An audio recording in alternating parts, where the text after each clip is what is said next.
Doctor V Sivadasan, ഇന്ന് ബി.ജെ.പിയുടെ ഭാഗത്തു നിന്നും ഇത് സംബന്ധിച്ചൊരു പുതിയ ക്യാപ്സൂൾ പുറത്തിറങ്ങിയിട്ടുണ്ട്. അതായത് കഴിഞ്ഞ നിയമസഭാ തെരഞ്ഞെടുപ്പുകളിലെ ബി.ജെ.പി നേടിയ വിജയം പ്രതിപക്ഷ സഖ്യത്തെ വല്ലാതെ വിറളി പിടിപ്പിച്ചിരിക്കുകയാണ്. അതുകൊണ്ടാണ് ഇവർ പാർലമെന്റിൽ ഇത്ര വലിയ പ്രശ്നങ്ങൾ ഉണ്ടാക്കുന്നത്. അവർ എന്ത് പ്രശ്നവും ഉണ്ടാക്കിക്കോട്ടെ, പ്രതിപക്ഷം സഭയിൽ ഇല്ലെങ്കിൽ പോലും നിങ്ങൾ സഭയിൽ ഉണ്ടാകണം, വളരെ പ്രധാനപ്പെട്ട ബില്ലുകൾ പാസാക്കിയെടുക്കാനുണ്ട് എന്നാണ് ഇന്ന് ബി.ജെ.പി പാർലമെന്ററി പാർട്ടി യോഗത്തിൽ പ്രധാനമന്ത്രി പറഞ്ഞതായുള്ള വാർത്തകൾ പുറത്തു വരുന്നത്. അത് ശരിയാണെങ്കിൽ ഈ പ്രതിപക്ഷത്തെ മാറ്റി നിർത്തിക്കൊണ്ട് ഇവർ വലിയ ഗൂഢപദ്ധതികൾ ആസൂത്രണം ചെയ്യുന്നു എന്ന് വേണ്ടേ മനസ്സിലാക്കാൻ?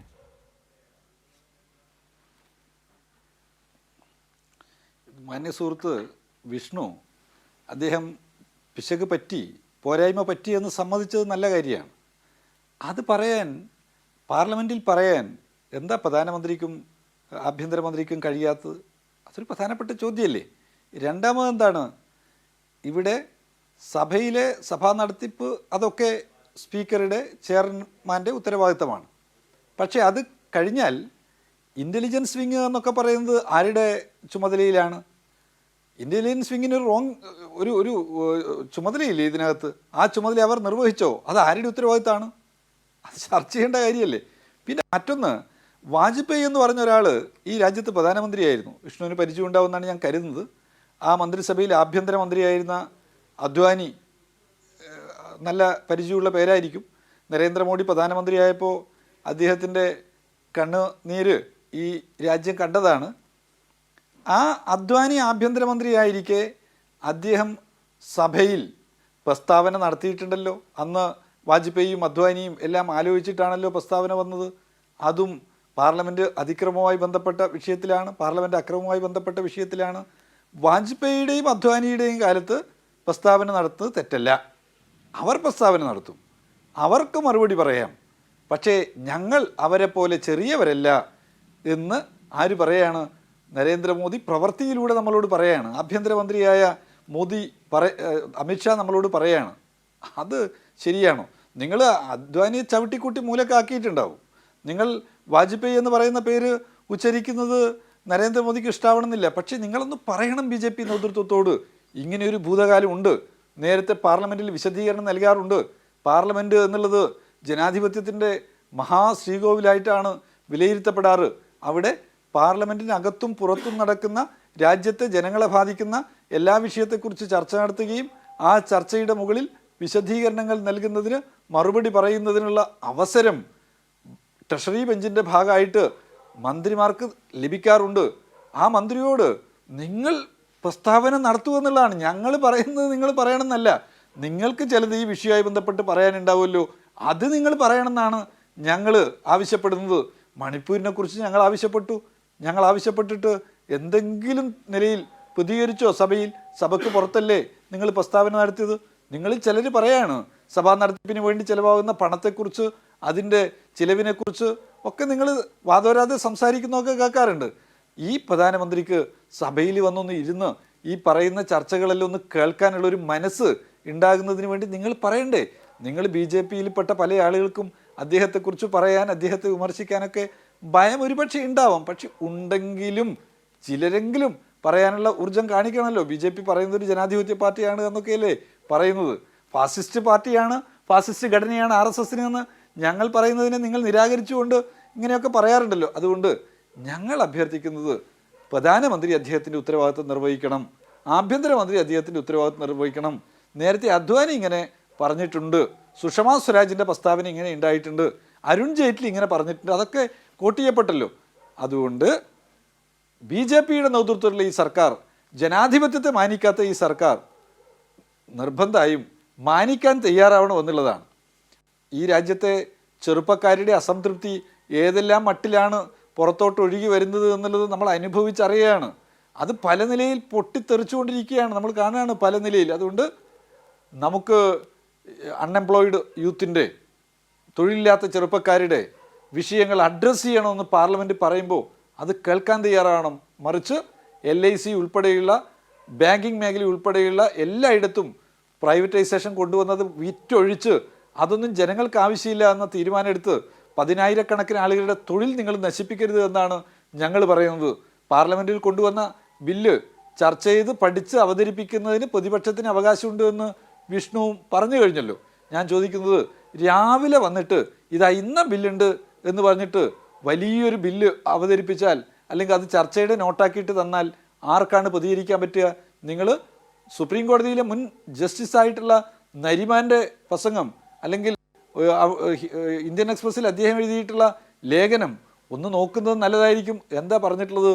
ഈ സർക്കാർ നിർമ്മിച്ചിട്ടുള്ള നിയമം ഭരണഘടനാ വിരുദ്ധമായിട്ടുള്ളതാണ് എന്ന് പരസ്യമായി പറയുന്ന, പരസ്യമായി എഴുതുന്ന സുപ്രീം കോടതിയിലെ മുൻ ജസ്റ്റിസുമാരുൾപ്പെടെയുള്ള ആളുകളെ നാം കാണുകയാണ്. പ്രഭാത് പട്നായിക് ഒരു സാമ്പത്തിക ശാസ്ത്രജ്ഞനാണ്. അദ്ദേഹത്തിൻ്റെ വിമർശനത്തെ നിങ്ങൾ ഗവനിക്കോ ഇല്ലയോ എന്ന് എനിക്കറിയില്ല. അദ്ദേഹം ഈ ടെലികോമിൻ്റെയും പോസ്റ്റൽ മേഖലയിലെയും സ്വകാര്യവൽക്കരണത്തെക്കുറിച്ച് നടത്തിയിട്ടുള്ള നിരീക്ഷണവും നിങ്ങളൊന്ന് നോക്കുന്നത് നല്ലതാണ്. നരിമാൻ്റെയും നോക്കിക്കഴിഞ്ഞാൽ അല്പമെങ്കിലും ബി ജെ പിക്കാർക്ക് മനസ്സിലാക്കാൻ പറ്റുന്നവർക്ക് മനസ്സിലായാൽ ചെറിയ ഗുണം നാട്ടിനുണ്ടാവുമല്ലോ. അതുകൊണ്ട് ഞാൻ നിങ്ങളോട് അഭ്യർത്ഥിക്കുന്നത് ഇതാണ്, പ്രതിപക്ഷത്തെ കേൾക്കാൻ തയ്യാറാവുക. പ്രതിപക്ഷവും ജനാധിപത്യ പ്രക്രിയയുടെ ഭാഗമാണ് എന്ന് അംഗീകരിക്കുക. കൂട്ടത്തോടുകൂടി സസ്പെൻഡ് ചെയ്ത് 150 ആളുകളെയൊക്കെ സസ്പെൻഡ് ചെയ്തിട്ട് സഭാ നടപടികൾ നടത്താം എന്ന് നിങ്ങൾ കരുതുന്നത് എത്രമാത്രം ജനാധിപത്യത്തിന് ചേരാത്ത ഒരു സമീപനാണ്. 150 ആളുകളെ കൂട്ടത്തോടെ പുറത്താക്കുക, സഭയിൽ നിന്ന് സസ്പെൻഡ് ചെയ്യുക, എന്നിട്ട് കുറേ ആളുകളുടേത് പ്രിവിലേജ് കമ്മിറ്റിക്ക് വിടുക. നിങ്ങൾ ഇനിയും എന്ത് വേണ്ട, സഭാ നടപടികളിലൊന്നും പങ്കെടുക്കേണ്ട എന്ന് ഒരു പ്രഖ്യാപനം നടത്തുക. അത് അംഗീകരിക്കാൻ ഒരു ജനാധിപത്യ ഘടനയുള്ള ഒരു രാജ്യത്തെ ജനങ്ങൾക്ക് പറ്റുമോ?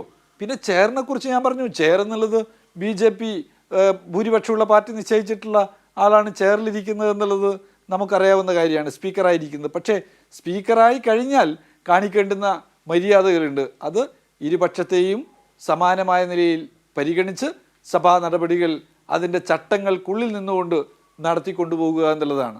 ചട്ടങ്ങളുടെ ലംഘനങ്ങൾ ആ കസേരയിലിരിക്കുന്ന ആളുകളുടെ ഭാഗത്ത് ഉണ്ടാവാൻ പാടില്ല. ശിവദാസൻ, ഒരു സംശയം കൂടി. പല MP-മാരെയും ഇങ്ങനെ സസ്പെൻഡ് ചെയ്തത് ചട്ടവിരുദ്ധമായാണ് എന്ന ചില വാർത്തകളും വരുന്നുണ്ടല്ലോ. അതായത് ഈ സഭാ കാലയളവിൽ മാത്രം സസ്പെൻഡ് ചെയ്യപ്പെടേണ്ട വ്യവസ്ഥയുള്ളപ്പോൾ സമീപ ഭാവിയിലേക്ക് കൂടി നീങ്ങുന്ന തരത്തിൽ 3 മാസത്തേക്ക് സസ്പെൻഷൻ നൽകിയിരിക്കുകയാണ്. അത് പിന്നെ അവരുടെ കാര്യമൊക്കെ എത്തിക്സ് കമ്മിറ്റി പരിശോധിക്കും എന്നുള്ള കാര്യങ്ങളൊക്കെയാണ് പുറത്തു വരുന്നത്. ഈ സസ്പെൻഷനിൽ പോലും ഈ MP-മാർ ഒരു ദീർഘനാളുകളിലേക്ക് ഈ സഭയ്ക്കകത്ത് ഉണ്ടാകരുത് എന്ന ഒരു ദൃഢനിശ്ചയം പലരുടെയും കാര്യത്തിൽ ഉണ്ട് എന്ന് തോന്നുന്നു. ഇതിപ്പോ ജോൺ ബ്രിട്ടാസും റഹീമും ബിനോയ് വിശ്വ ഉൾപ്പെടെയുള്ള ആളുകൾ അവരെ 11 ആളുകളെ എന്ത് ചെയ്തിരിക്കുകയാണ്, എത്തിക്സ് കമ്മിറ്റിക്ക്, പ്രിവിലേജ് കമ്മിറ്റിക്ക് അവരെ സസ്പെൻഡ് ചെയ്തതിന് ശേഷം തീരുമാനം എടുക്കുന്നതിന് വേണ്ടി വിട്ടിരിക്കുകയാണ്. സഭാ ചട്ട അനുസരിച്ച് അങ്ങനെ ചെയ്യാൻ പാടുണ്ടോ? ന്യായമായ ചോദ്യമല്ലേ. ഒരു സസ്പെൻഷൻ എന്ന് പറയുന്നത് ആ സെഷനിലേക്ക് മാത്രമാണ്. അത് കൃത്യമായി റൂളിൽ പറഞ്ഞിരിക്കുകയാണ്. പിന്നെ എങ്ങനെയാണ് അതുണ്ടായത് എന്നുള്ളത് ന്യായമായിട്ടുള്ള ചോദ്യമല്ലേ. ആ ചോദ്യം വിശദീകരിക്കുക എന്നതിന് ഭരണപക്ഷത്തുള്ള ആർക്കെങ്കിലും കഴിയുന്നുണ്ടോ? നിങ്ങളുടെ നേതാവല്ലേ അവിടെ പ്രമേയം അവതരിപ്പിച്ചത്, നിങ്ങളുടെ നേതാവല്ലേ സസ്പെൻഡ് ചെയ്യണം എന്ന് പ്രമേയം അവതരിപ്പിച്ചത്, നിങ്ങളുടെ ആളുകളല്ലേ കൂട്ടത്തോടുകൂടി കൈ പൊക്കി കൊടുത്തത്. അങ്ങനെ രണ്ട് കൈകളും, ഒരു കൈയല്ല 2 കൈയും ഉയർത്തിക്കൊണ്ട് ഇതാ എല്ലാവരെയും സസ്പെൻഡ് ചെയ്യണം, കൂട്ടത്തോടെ സസ്പെൻഡ് ചെയ്യണമെന്ന് പ്രമേയം അവതരിപ്പിച്ചത് നിങ്ങൾ പാസ്സാക്കിയത് നിങ്ങളുടെ ഭൂരിപക്ഷം വെച്ചാ അല്ലാതെ ആരുടെ അഭിപ്രായം മാനിച്ചല്ല, ഏതെങ്കിലും ആളുടെ സ്വതന്ത്ര ബുദ്ധിജീവികളുടെ അഭിപ്രായം മാനിച്ചല്ല. കൂട്ടത്തോട് സസ്പെൻഡ് ചെയ്തത്. എന്നിട്ട് 2 പ്രമേയമായിട്ട് അവതരിപ്പിച്ചിട്ട് ഇനി നിങ്ങളാരും ഈ സെഷൻ്റെ ഭാഗമായിട്ട് ഇനി അങ്ങോട്ടുള്ള സെഷനുകളിൽ ഇരിക്കേണ്ടെന്ന് കുറച്ച് ആളുകളോട് പറയുകയും ചെയ്യാണ്. ഏത് ന്യായമാണിതൊക്കെ? ഏത് ന്യായമാണ്? ഈ പ്രമേയം അവതരിപ്പിക്കുന്ന ആളുകൾക്ക് അയാളുടെ പാർട്ടി നേതൃത്വത്തിന് അല്പമെങ്കിലും ജനാധിപത്യ ബോധം ഉണ്ടാവണ്ടേ? ആ ജനാധിപത്യ ബോധമില്ലാത്ത നിലയിൽ സഭാ നടപടികൾ ഉണ്ടാവുമ്പോൾ പ്രതികരണം ഉണ്ടാവും. നിങ്ങൾ കരുതി എന്താണ്, ഒരാളെ സസ്പെൻഡ് ചെയ്ത് കഴിഞ്ഞാൽ അപ്പം തന്നെ ആളുകൾ ഈ പരിപാടിയൊക്കെ നിർത്തി അങ്ങോട്ട് പോകുന്നു. BJPയുടെ ഇച്ഛക്കനുസരിച്ച് തുള്ളാൻ നിൽക്കുന്ന ആളുകളല്ല ഞങ്ങൾ.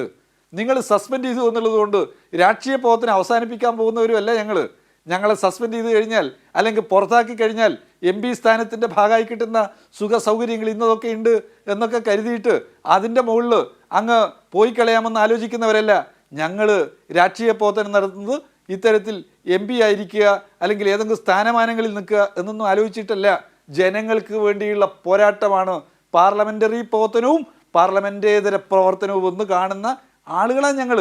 അതുകൊണ്ട് സസ്പെൻഷൻ നടത്തിക്കഴിഞ്ഞാൽ ഒരാളെ സസ്പെൻഷൻ നടത്തിക്കഴിഞ്ഞാൽ അടുത്ത ആളുകളെല്ലാം അങ്ങ് വീട്ടിൽ പോയി ഇരുന്നോളും എന്ന് കരുതിയിട്ടുണ്ടെങ്കിൽ ശുദ്ധ അസംബന്ധമാണ്. അതുകൊണ്ടാണ് ഇന്ന് ഏറ്റവും ഒടുവിലായി ഇത്രയും ആളുകളെ സസ്പെൻഡ് ചെയ്തതിന് ശേഷവും സഭയിലെത്തിയിട്ടുള്ള MP ആയിട്ടുള്ള ഇളമരം കരീം ഉൾപ്പെടെയുള്ള ആളുകൾ ഇന്നും പ്ലക്കാർഡും പിടിച്ച് അവിടെ സമരമുഖത്തേക്ക് വന്നിട്ടുള്ളത്, പ്രതിഷേധത്തിൻ്റെ ശബ്ദമായി നിന്നിട്ടുള്ളത്. ഞങ്ങളെയും പുറത്താക്കിക്കോ, അശേഷം ഭയമില്ല എന്ന് പറഞ്ഞിട്ടുള്ളത് അതൊരു പ്രഖ്യാപനമാണ്. അത് ഈ നാടിനോടുള്ള ഞങ്ങളുടെ ഉത്തരവാദിത്വ നിർവഹണമാണ്. ആ ഉത്തരവാദിത്വ നിർവഹണം എന്നുള്ളത് ജനാധിപത്യ ഇന്ത്യയിൽ ഫാസിസ്റ്റുകളോട് ഏറ്റുമുട്ടുന്നതിനുള്ള തൻ്റെ ഇടത്തിൻ്റെ അടയാളപ്പെടുത്തലാണ്. അത് എവിടെയെങ്കിലും പണയം വെച്ചിട്ട് ഞങ്ങൾ വരില്ല. RSSൻ്റെ രാഷ്ട്രീയത്തിൻ്റെ ഭാഗമായി നിൽക്കുന്നവർക്കൊക്കെയുള്ള ചില കുഴപ്പമുണ്ട്. അവരെ പലരും പല സ്ഥാനങ്ങളിലേക്കും കൈപിടിച്ച് കൊണ്ടുപോകുന്നതിനൊക്കെ ആഗ്രഹിക്കുന്നുണ്ടാവും. അവരും ചേർന്ന് നിന്ന് കൊള്ളട്ടെ എന്നൊക്കെ ആഗ്രഹിക്കുന്നുണ്ടാവും. ഞങ്ങൾക്ക് വളരെ വ്യക്തമാണ് RSSൻ്റെ രാഷ്ട്രീയത്തെക്കുറിച്ച്. ജനാധിപത്യത്തെ മാനിക്കാത്ത, പാർലമെൻ്ററി സംവിധാനത്തോട് അശേഷം ബഹുമാനമില്ലാത്ത ഒരു സംഘമാണ് RSS. ആ സംഘം ഇന്ത്യയെ എല്ലാ അർത്ഥത്തിലും RSS ജനാധിപത്യ വിരുദ്ധതയുടെ കേളീരംഗമായിട്ട് ഇന്ത്യയെ ആകെ മാറ്റി തീർക്കുന്നതിനുള്ള ശ്രമമാണ് നടത്തുന്നത്. എതിർ ശബ്ദങ്ങളെ അവർ ഇഷ്ടപ്പെടുന്നില്ല. മുസ്ലിം സമുദായത്തെ, ക്രിസ്ത്യൻ സമുദായത്തെ, കമ്മ്യൂണിസ്റ്റുകാരെ ഒക്കെ വേട്ടയാടണമെന്ന് ആഗ്രഹിക്കുന്നവരുടെ കൂട്ടത്തിൽ അവരുണ്ട് എന്ന കടുത്ത വിമർശനം ഉയർന്നു വരുമ്പോൾ അതിന്റെ തെളിവുകളായിട്ട് അവരുടെ തന്നെ പുസ്തകങ്ങൾ, അവരുടെ തന്നെ ലഘുലേഖകൾ ഒക്കെ നമ്മുടെ മുമ്പിൽ നിൽക്കുകയാണ്.